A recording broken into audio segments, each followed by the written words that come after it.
Mechanics. I know the image that comes to your mind is of a guy holding some screwdriver and playing with some complicated equipment, but that's not what I'm talking about.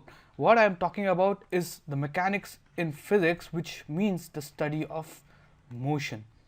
Okay, and this has two branches. Okay, not that I like playing with all these words, but yeah, you should know in case someone asks you. The two branches are called kinematics or kinematics and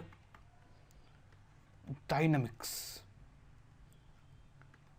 And in this chapter I'm going to deal with dynamics. Okay, and this assumes that you know kinematics, because kinematics is the vocabulary of motion. It talks about how things move, and dynamics on the other hand is the why of things. Why do things move the way they move? Okay, so before we go into the why, we need to study the how, and I'm assuming you have studied this. It's a prerequisite for this chapter. If you have not, okay, do it and then come to dynamics. Okay, and what is there in how of motion? What is there is the words called velocity. Yeah, before that we should have displacement,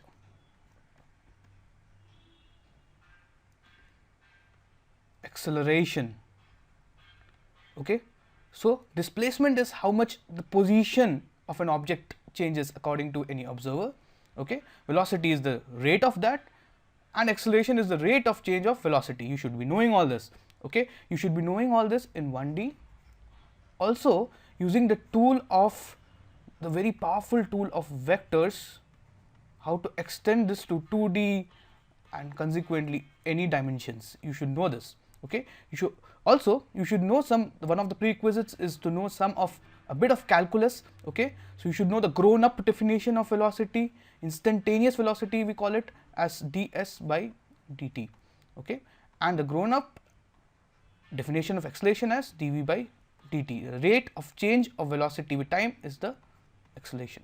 Okay, if you know this, now you are ready to ask this all important question: what causes this change of position? What causes this change of velocity?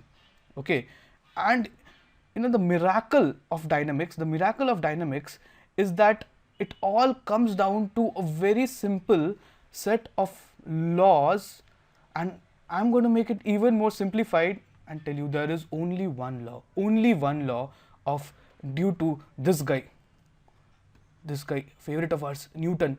Okay, due to this guy there is one law which will be able to help you with every problem that has ever been solved and will ever be solved under this realm of dynamics.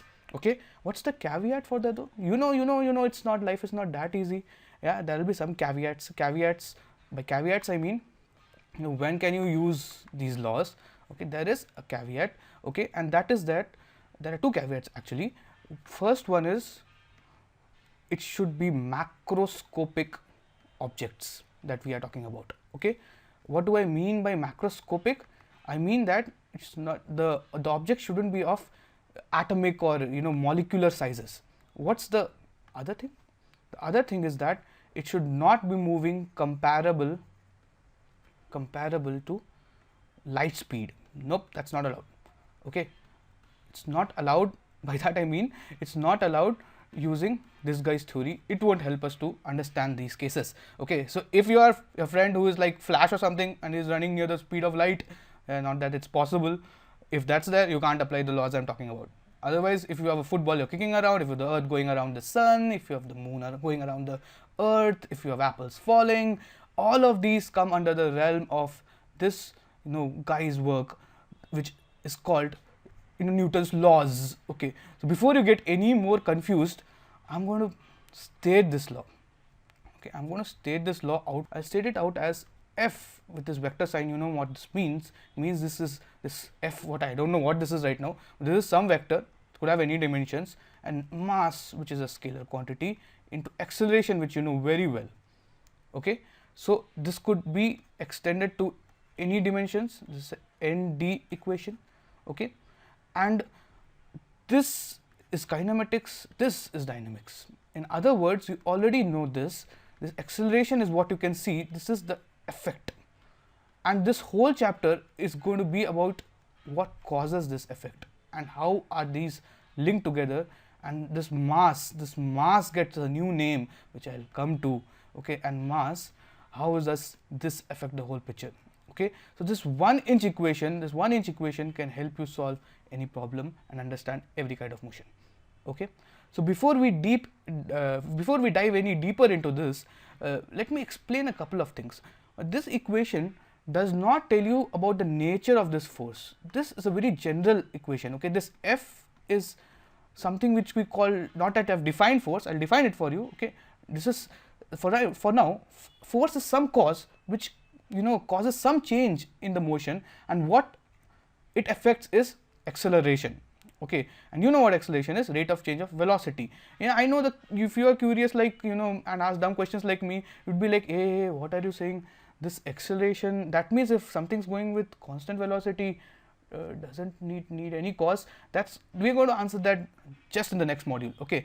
Before that, F doesn't talk about the nature of force over here. F is the net external force on a body, which means if there's a body like this, okay, and I am pushing it with some force like this and some force like this, or if it's in n dimensions, if it's in 2 dimensions, F3 like this, the total vector sum of all this is what I call F. F vector is equal to F1 vector plus F2 vector and so on and so forth, okay.